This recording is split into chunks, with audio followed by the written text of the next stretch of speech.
If one sentence could destroy a career, this was it. I used to think I understood office politics inside and out until Bradley showed up. One phrase, 6 words, a conference room gone silent, and then 12 resignation letters landing in senior management's inbox. You think you've seen spectacular corporate implosions? Wait until you hear how a single moment of arrogance brought down the untouchable. This isn't just another tale of workplace revenge. This is the story of how we turned my way or the highway into the most expensive words a manager ever spoke. My name is Natalie Harper, and for 10 years, I'd built my life around Northgate Systems. At 35, I wasn't just the head of delivery, I was the person who knew every crack in our foundation, every shortcut through our labyrinthine processes, and most importantly, every person who made this place actually work. That knowledge would become my weapon, though I didn't know it yet. Northgate had always operated like a well-oiled machine built on trust. We'd weathered 3 major system crashes, 2 hostile takeover attempts, and countless all-nighters fueled by cold pizza and shared determination. My team didn't just respect me. We respected each other. Marcus in QA would catch bugs that saved us millions. Sarah in vendor relations could negotiate contracts that made procurement weep with joy. Greg, our technical lead, could make our ancient legacy systems dance like they were built yesterday. We weren't just colleagues, we were survivors who'd earned our battle scars together. Then came the merger, or as corporate called it, a strategic alliance for synergistic growth, the kind of phrase that makes you reach for your resume. But we'd survived worse, right wrong, because this merger brought Bradley Langston. Bradley arrived on a Monday morning in February, wearing a Tom Ford suit that probably cost more than most of our monthly salaries, slicked back hair, perfect teeth, and a Harvard MBA he mentioned within the first 5 minutes of introduction. He stood in our conference room, surveying us like a general inspecting troops he'd already decided to replace. Velocity over legacy, he announced, projecting his first slide. That's my philosophy. This department has been running on momentum from decisions made 5 years ago. That ends today. I remember exchanging glances with Greg. 5 years ago, we'd rebuilt the entire delivery infrastructure from scratch. It was our pride, our achievement. Bradley had just dismissed it as legacy in his opening statement. The changes started immediately. Our informal Monday morning coffee meetings where we'd hash out the week's challenges, replaced with KPI alignment sessions at 7:30 a.m. sharp. The shared documentation portal we'd spent years perfecting, too complex for agile methodology. The careful vendor relationships Sarah had cultivated, inefficient comfort zones. He installed dashboards everywhere, massive screens showing real-time metrics that no one had asked for and few understood. He spoke in acronyms, OKRs, SMART goals, racy matrices like he was casting spells. Every conversation became a touch point, every problem an opportunity for optimization. But it was the small things that revealed his true nature. He'd rename our projects without consulting anyone. Project Atlas became Velocity Initiative Alpha. He'd schedule meetings during lunch hours, then act surprised when people seemed hungry. He'd send urgent emails at 11:45 p.m. and expect responses by 6 a.m. We need to embrace disruption, he'd say. Standing at the head of conference room tables, he'd had specially ordered because the old ones didn't project authority. Meanwhile, the actual work, the unglamorous, essential work of keeping our systems running was falling apart. I tried to adapt. God knows I tried. I translated his corporate speak for newer team members. I stayed late to maintain the documentation he'd officially discontinued, but we desperately needed. I mediated between his velocity and our reality, but every day, I watched something die in my colleagues' eyes, the spark that made them care, that made them stay late not because they had to, but because they wanted to see something succeed. It was fading. The conference room that had once echoed with laughter and heated but respectful debates now felt like a courtroom. People spoke only when directly asked. They nodded at Bradley's pronouncements. They typed notes they'd never review. They survived. "Are we working for the mission or for Bradley?" Marcus asked me one evening as we watched the sunset from the break room. both of us still at the office at 8 p.m. I didn't have an answer, but I was about to find out exactly what we were all working for. Bradley's true nature emerged slowly, like poison seeping through groundwater. He started cutting what he called redundant processes, the very safeguards that kept our system stable. The documentation portal disappeared overnight, replaced with a lean knowledge base that contained exactly 3 poorly written pages. Our multi-stage testing protocol became rapid validation, which meant pushing code live and praying. The incident reporting system that had saved us from countless disasters was now negative thinking that impedes innovation. But his masterstroke was the nicknames. On the surface, they seemed friendly, almost charming. Sarah became Sunshine because she always tried to stay positive. Marcus was the professor for his meticulous attention to detail. Greg earned Captain for his technical leadership, and me, I was the translator because I tried to make Bradley's corporate gibberish comprehensible to actual humans. These weren't terms of endearment. They were labels, diminishments, ways to reduce us from professionals to caricatures. When Sarah raised concerns about a vendor contract, Bradley would say, "Let's not rain on the parade. Sunshine." When Marcus found critical bugs, it became, "The professor is overthinking again." Every nickname came with a dismissive smile that made my skin crawl. I started noticing the patterns in his manipulation. He'd praise publicly but criticize privately, ensuring no one else witnessed his true feedback. He'd change requirements after work was complete, then question why we couldn't adapt faster. He'd take credit for successes in executive meetings while ensuring failures had our names attached in email trails. The exclusion began subtly. First, I wasn't copied on a vendor negotiation email. Then, a critical architecture meeting happened while I was in a mandatory training session Bradley had scheduled for just me. By the 3rd week, I was learning about major decisions through hallway whispers rather than official channels. "Did you know we're switching our entire API framework?" Greg asked me one Tuesday morning, his face pale. I hadn't known.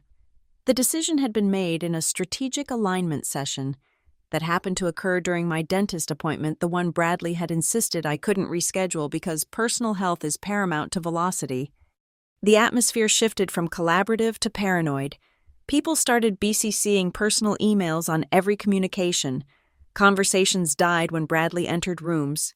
The break room, once filled with brainstorming and laughter, became a silent space where people scrolled their phones and avoided eye contact. I watched Amy from customer success, brilliant, dedicated Amy who'd been with us 3 years, start interviewing elsewhere. She didn't say anything, but I recognized the signs: the sudden dental appointments, the pressed suits on random Wednesdays, the way she'd stopped decorating her desk. When she finally left, Bradley announced it as an opportunity to inject fresh perspective into the role. The fear spread like a virus. People started agreeing with increasingly absurd directives. When Bradley suggested we eliminate our backup systems to encourage confidence in our primary infrastructure, heads nodded around the table. When he proposed cutting our QA timeline from 2 weeks to 2 days because perfection is the enemy of progress, no one objected. I tried to push back diplomatically in a one-on-one meeting. I presented data showing our error rates had tripled since the process changes.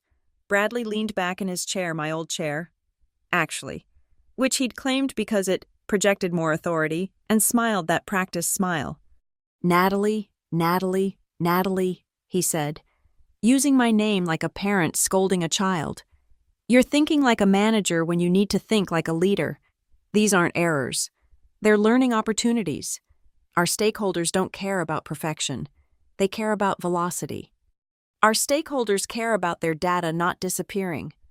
I countered. His smile tightened. "That's exactly the kind of legacy thinking we need to eliminate. I brought you into my inner circle because I thought you could adapt. Was I wrong?" The threat was clear: adapt or leave, conform or be cast out. But his inner circle was a joke, a rotating cast of whoever was currently useful, discarded the moment they showed independent thought. That night, I sat in my car in the parking garage for an hour, engine off, staring at the concrete wall.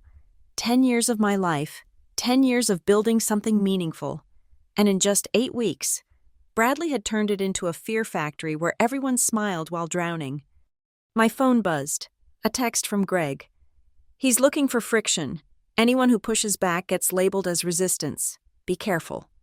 But careful wasn't going to save us. Careful was just another word for complicit. The cracks in Bradley's velocity revolution started showing up in places that mattered customer accounts. First, it was small discrepancies, invoice amounts off by pennies, delivery timestamps showing impossible dates, user permissions randomly resetting, but pennies multiplied across thousands of transactions become real money. Impossible dates meant SLA violations. Reset permissions meant security breaches. I documented everything in excruciating detail. The API integration Bradley had fast-tracked without proper testing was corrupting data packets. The streamlined reporting system was actually double-counting transactions, inflating our metrics while destroying our credibility.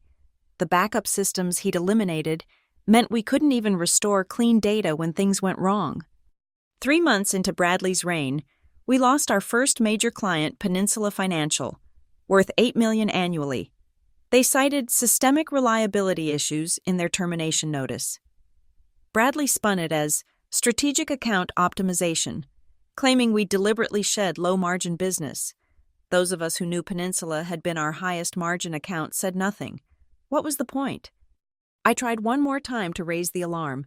I compiled a comprehensive report, error logs, customer complaints, financial impact assessments, 20 pages of irrefutable evidence that we were heading for disaster. I scheduled a meeting with Bradley, printed copies for the executive team, and practiced my presentation until I could deliver it in my sleep. Bradley cut me off 3 slides in. "This is exactly the kind of fear-based thinking that's been holding this department back," he said, actually tossing my report into his trash bin. "We're not here to maintain, Natalie. We're here to disrupt. Fail forward, remember. Failing forward assumes we learn from failures." I said, "We're just failing." He stood up, his signal that the meeting was over. "I think you need to decide whether you're part of the solution or part of the problem. Take the afternoon off. Think about your commitment to our velocity vision." The dismissal was clear, but something else happened in that moment. The mask slipped. For just a second, I saw the real Bradley, not the polished executive playing corporate theater, but a man who genuinely didn't care if everything burned as long as he could claim he lit the match. The exodus began quietly. First, David from Data Analytics, 8 years with the company, gone without even a goodbye email. Then Jennifer from Vendor Management, who'd been Sarah's right hand. Then Tom from Infrastructure, who'd literally built half our systems from scratch. They didn't make announcements. They just stopped showing up. Their desk plants the only evidence they'd ever existed. Greg cornered me in the stairwell one Thursday evening. "He's documenting everything we do wrong while hiding his own failures," he whispered, checking over his shoulder. "I saw the files. He's building cases against anyone he sees as a threat." "How do you know?" "Remember that executive coaching session he made me attend? I saw his screen when he stepped out. There's a folder for each of us. Yours is the biggest." That night, I couldn't sleep. Every email I'd sent, every pushback in meetings, every moment of hesitation before agreeing with his insanity, it was all being weaponized against me. But Greg had given me an idea. If Bradley was documenting us, maybe it was time to return the favor. The pattern became clearer as more people left. Bradley wasn't just incompetent. He was strategically destructive. He'd tank projects led by potential threats, then blame the failure on their legacy thinking. He'd assign impossible deadlines to people he wanted gone, then cite missed targets as performance issues. He was manufacturing a paper trail to justify a complete departmental purge. HR's silence was perhaps the most disturbing part.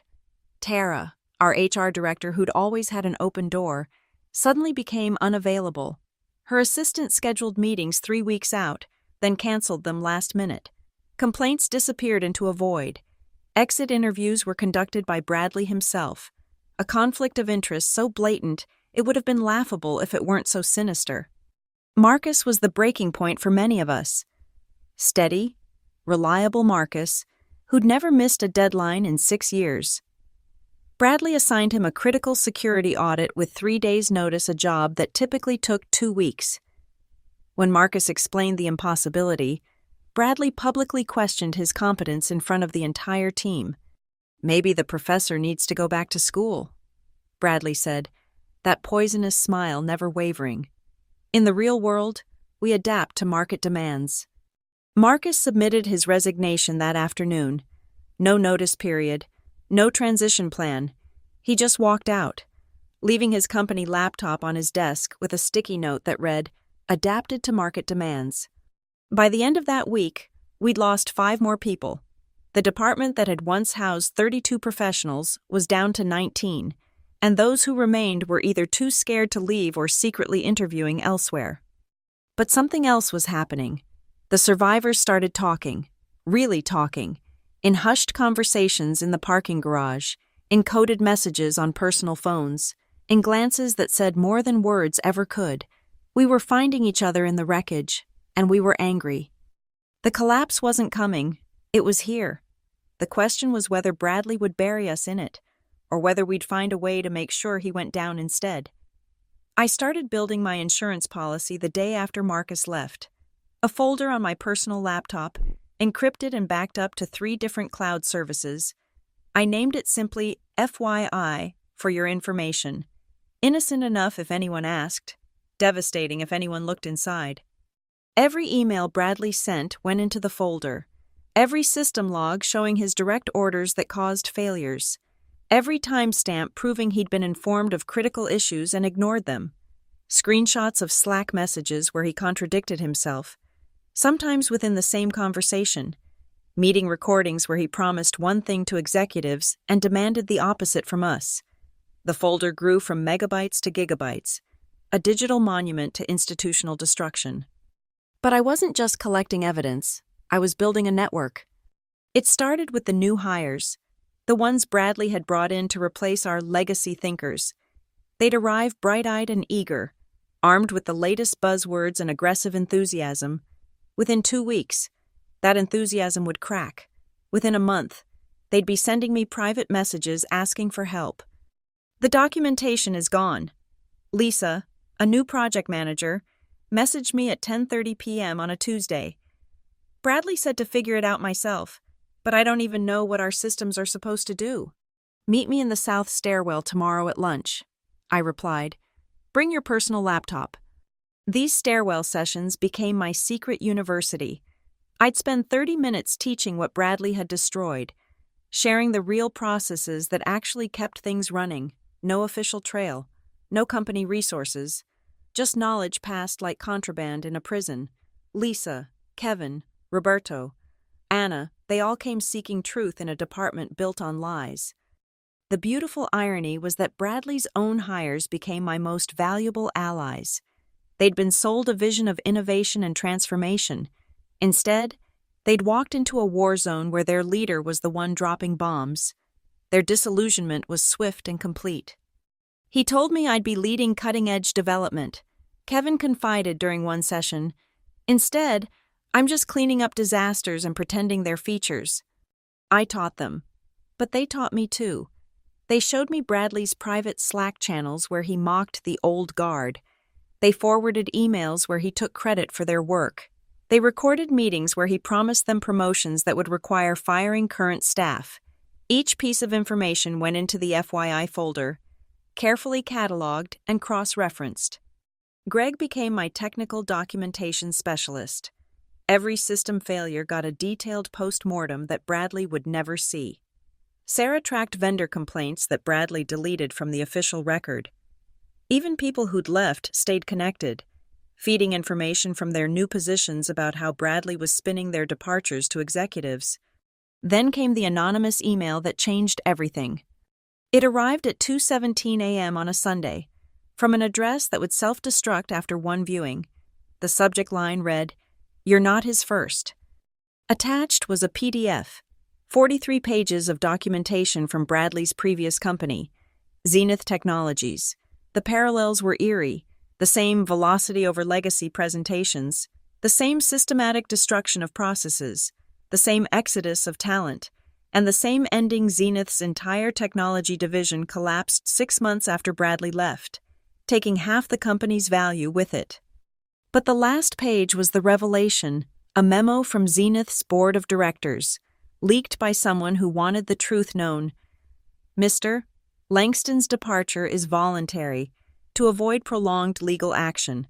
His methods, while initially showing positive metrics, resulted in fundamental operational damage that will require years to repair. The anonymous sender had included a note: "He doesn't destroy systems. He convinces you to destroy them yourself. Then he moves on before the bill comes due. Don't let him do it again." I stared at that note until my eyes burned. This wasn't incompetence or even simple corporate tyranny. This was a pattern, a playbook, a professional methodology of destruction. Bradley was a corporate vulture who fed on the corpses of departments he killed. The FYI folder took on new urgency. I started categorizing everything by legal standards, not just corporate ones: regulatory violations, fiduciary breaches, deliberate misrepresentation to shareholders. I learned more about corporate law in 3 weeks than I had in 10 years of management. My apartment became a war room. Printouts covered my dining table, connected with red string like something out of a conspiracy thriller. Except this wasn't theory. This was documented fact, waiting for the right moment to deploy. The new hires started calling me Professor too, but with genuine respect, not Bradley's condescension. They'd slip me USB drives with data they'd accidentally discovered. They'd CC me on emails using their personal accounts. They became my eyes and ears in meetings I was no longer invited to attend. "He's planning something big," Anna warned me one evening as we pretended to randomly meet at a coffee shop 2 blocks from the office. "There's a board presentation next month. He's going to propose eliminating half the remaining staff to fund what he's calling Velocity 2.0. Do you have proof?" She slid a folder across the table. Draft presentation. He left it on the printer. Inside were slides showing projected cost savings from reducing headcount by 50%, outsourcing core functions to offshore contractors, and eliminating redundant quality controls. The final slide showed Bradley's projected bonus for achieving these efficiencies, $2.3 million. That night, I made copies of everything: physical prints in a safety deposit box, digital copies on encrypted drives, upload links ready to send at a moment's notice. I even mailed a sealed envelope to my attorney with instructions not to open unless something happened to me. Paranoid. Maybe, but I'd learned from Bradley that in corporate warfare, the person with the best documentation wins. And I was about to have documentation that would make his little HR files look like grocery lists. The board presentation was 3 weeks away. Bradley thought he was preparing for his triumph. He had no idea he was actually planning his own funeral. The product launch was supposed to be our redemption. CloudSync, 3.0 18 months of development, $40 million in investment, and promises made to shareholders that this would revolutionize our market position. Bradley had inherited a project that was 90% complete and decided to make it his masterpiece by pushing the launch date forward by 3 weeks. "We need to strike while the market is hot," he announced in the Monday meeting, his eyes gleaming with what I'd come to recognize as dangerous ambition. "Our competitors are sleeping. This is our moment to show them what velocity really means." I felt my stomach drop. 3 weeks might sound like nothing to someone who'd never shipped software, but we needed every one of those days. The vendor APIs were still showing intermittent failures. The load testing wasn't complete. The security audit had red flags we hadn't addressed. Moving the date wasn't ambitious, it was suicidal. "Bradley," I said, keeping my voice steady despite the alarm bells screaming in my head, "the integration with our payment processor isn't stable. We're seeing failure rates of 12% in the testing environment. If that happens in production, then we'll patch it," he interrupted, waving his hand dismissively. "That's what hot fixes are for." "Hot fixes are for unexpected issues." I pressed on. "This is a known problem we're choosing to ignore. We could be looking at failed transactions, possibly even data corruption." "Natalie," he said my name like a warning shot. "I understand you're concerned. But concern doesn't ship products. Courage does. Greg tried next. The load balancers aren't configured for the traffic we're expecting. If we get the user numbers marketing is projecting— When, Bradley corrected. When we get those numbers. Because failure isn't in our vocabulary anymore. Sarah raised her hand tentatively. The vendor contracts specify a 2-week notice for traffic increases. If we launch early without informing them, then we'll deal with it when it happens, Bradley said, his patience visibly thinning. This is exactly the kind of overthinking that's been holding this company back for years. The room fell silent.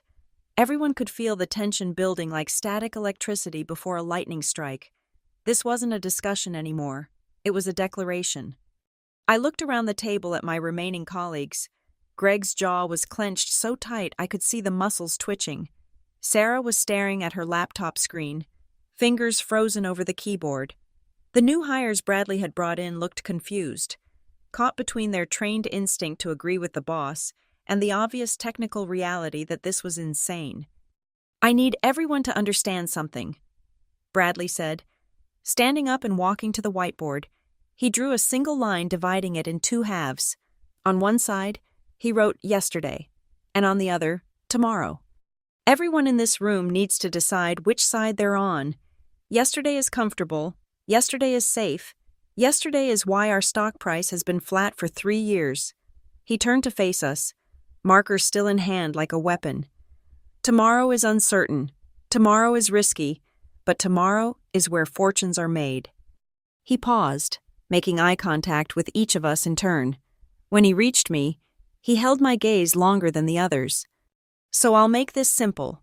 We launch in 3 weeks. That's not a request or a suggestion. That's a decision. And if anyone in this room can't commit to that decision, if anyone thinks they know better than the leadership team that brought me here to fix this department, then I need to know that right now. The silence stretched out like a taut wire. Nobody moved. Nobody even breathed.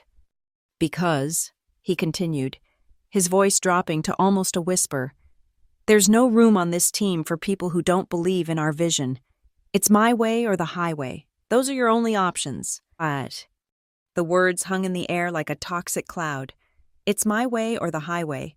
6 words that stripped away any pretense of collaboration, any illusion of respect, any fiction that we were anything more than expendable resources in Bradley's personal game. I felt something snap inside me.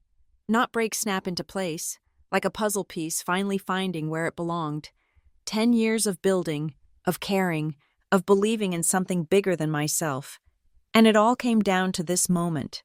This ultimatum from a man who'd been here less than 6 months, who'd never shipped a product, who'd never stayed awake for 72 hours straight debugging code, who'd never had to look a customer in the eye and explain why their trust had been violated.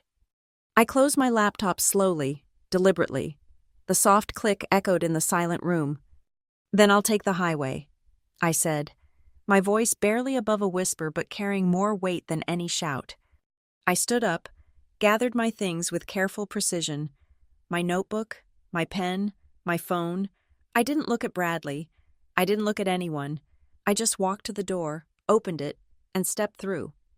The last thing I heard before the door closed was Bradley's voice, trying to reclaim control. Anyone else want to join her in yesterday? But I was already gone. Walking down the hallway I'd walked 1,000 times. Except this time, I knew I'd never walk it again as an employee. My phone was already buzzing in my pocket, Greg. Sarah, others, but I didn't check it yet. I had a highway to take, and I wasn't going to be taking it alone. I left the building in complete silence. No dramatic goodbye email. No farewell message on Slack. No parting words to the security guard who'd greeted me every morning for a decade. I simply walked out, badge still in my pocket, and drove home in a daze that felt like floating outside my own body. The text started before I even reached my apartment. Greg, are you okay? What just happened? Sarah. Please call me. Lisa. The meeting ended right after you left. Nobody said anything. Bradley just dismissed us. Kevin.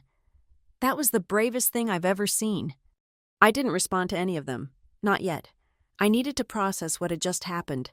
What I'd just done. 10 years. Gone in 6 words. But as I sat on my couch, still in my work clothes, laptop bag still on my shoulder, I realized something. I felt free. For the first time in months, I could breathe without feeling Bradley's shadow over every breath. At 8:43 p.m., Greg called. I finally answered. "Natalie," he said without preamble, "I'm done too." "Greg, don't. I already sent it. My resignation. Effective immediately." His voice was steady, resolved.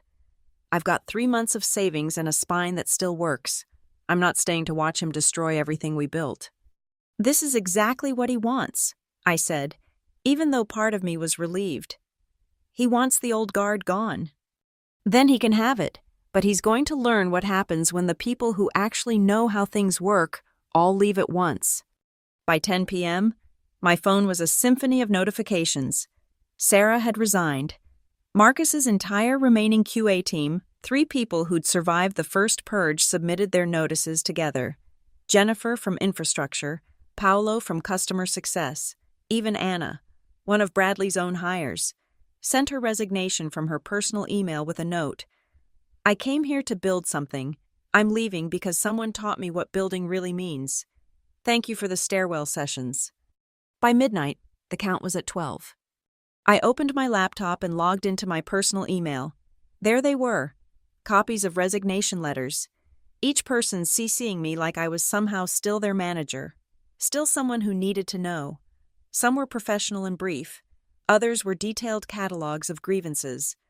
Greg's was just 2 sentences. "I resign effective immediately. It's been an honor serving with the real team." Roberto's resignation included a postscript. "Natalie didn't ask anyone to do this. We're leaving because staying means becoming complicit in the destruction of something worthwhile." My phone rang again, unknown number. I almost didn't answer, but something made me swipe.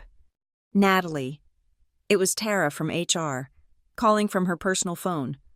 "I'm not supposed to be talking to you, but I need you to know something. 12 resignations in one day. That's not a staffing issue anymore. That's a crisis that goes straight to the board." "Tara, I know you didn't orchestrate this. That's what makes it worse for Bradley. This isn't rebellion. It's abandonment. The board is asking questions he can't answer with buzzwords." She paused, and I could hear her taking a deep breath. "There's going to be an emergency meeting tomorrow morning. Bradley doesn't know yet. The CEO is flying in from Boston tonight. Natalie, do you still have that documentation you tried to show Bradley? The error logs, the customer complaints?" My pulse quickened. "Why?" "Because someone needs to see it. Someone who actually cares about this company's future. Can you send it to me tonight unofficially?" I thought about the FYI folder.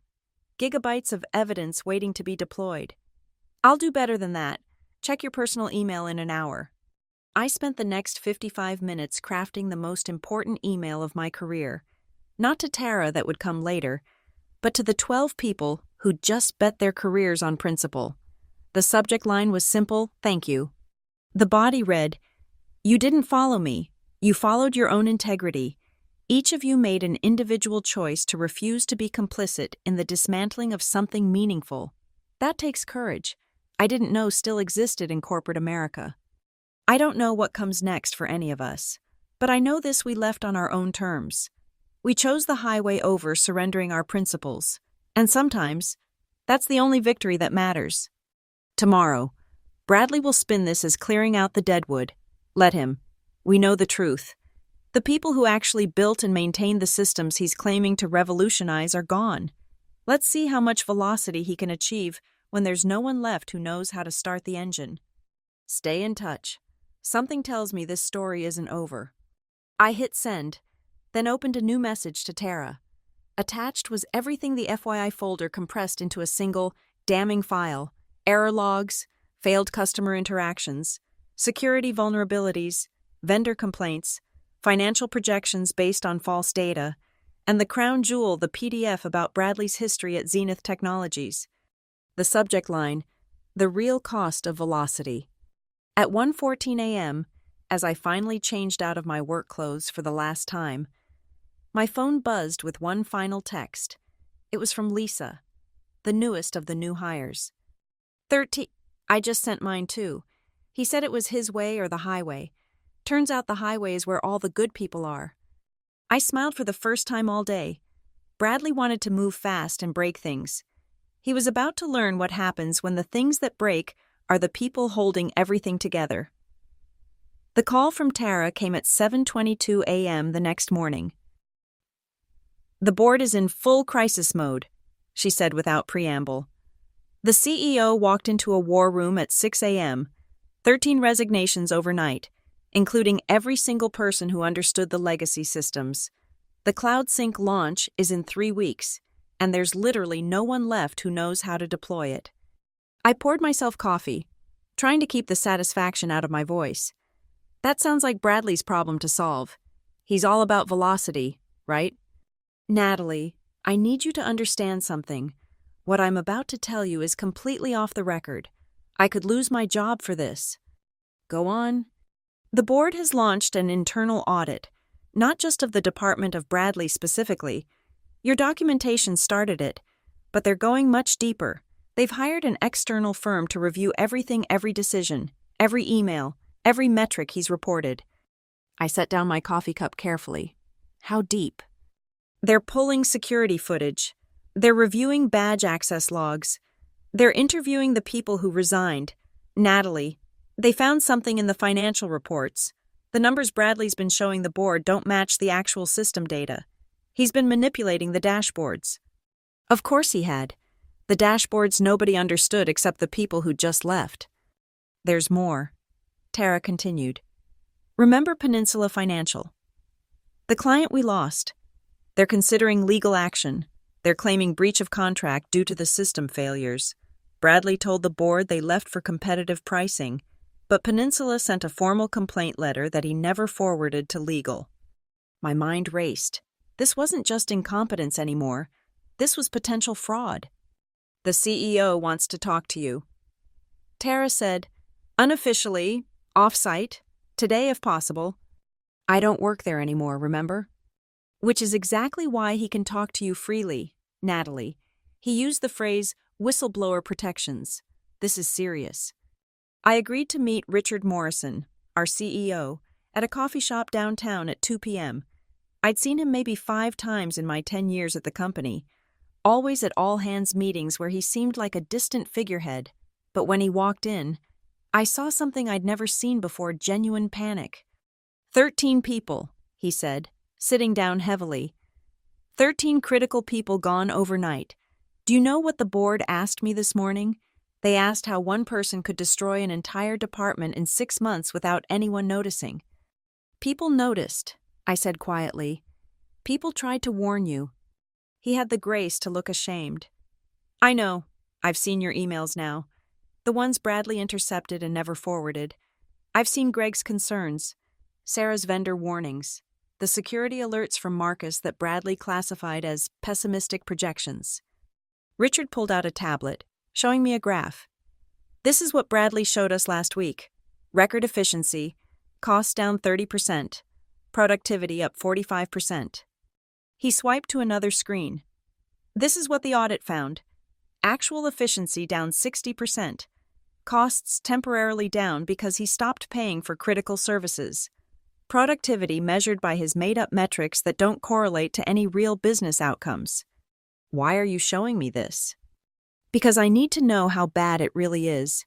The board is meeting tomorrow to decide Bradley's fate. But more importantly, to figure out if we can even launch CloudSync. We have contracts, obligations. If we delay, it could trigger penalty clauses worth millions. I thought about all the nights we'd worked on CloudSync, all the careful planning Bradley had destroyed. You can't launch in 3 weeks, not with the current team. The people who understood the deployment pipeline are gone. The ones Bradley brought in are good people, but they don't know our infrastructure. Could you fix it? I almost laughed. I don't work for you anymore.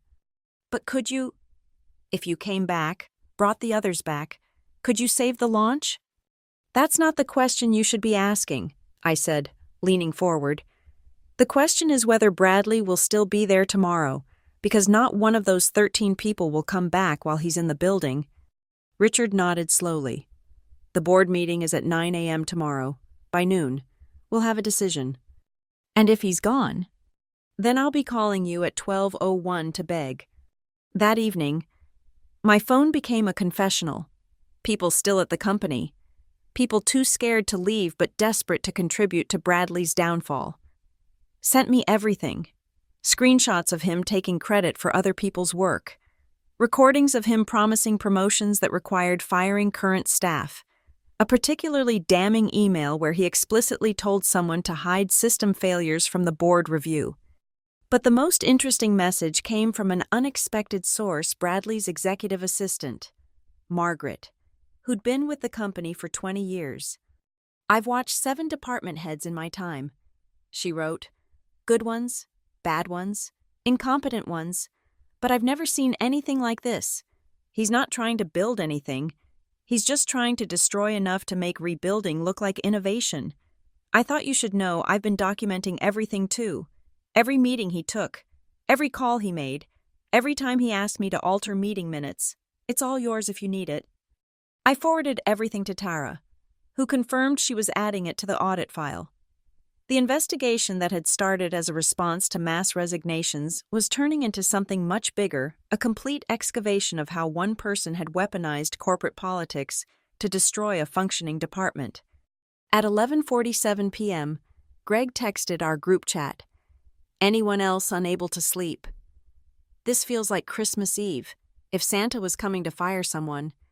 Sarah replied, "I've had 3 recruiters call me today.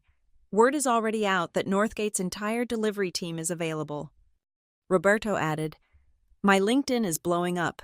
Funny how resigned on principle from toxic leadership is apparently a selling point now." I typed back, "Whatever happens tomorrow, we did the right thing. We chose integrity over comfort. That's rare enough to be valuable." Lisa, the youngest of our group, sent the last message of the night. "Do you think he knows Bradley? Do you think he's lying awake realizing what's about to happen?" I thought about it before responding. No, people like Bradley never see it coming. They're too busy believing their own performance to notice the stage is collapsing. Tomorrow would bring either vindication or the final death of what we'd built.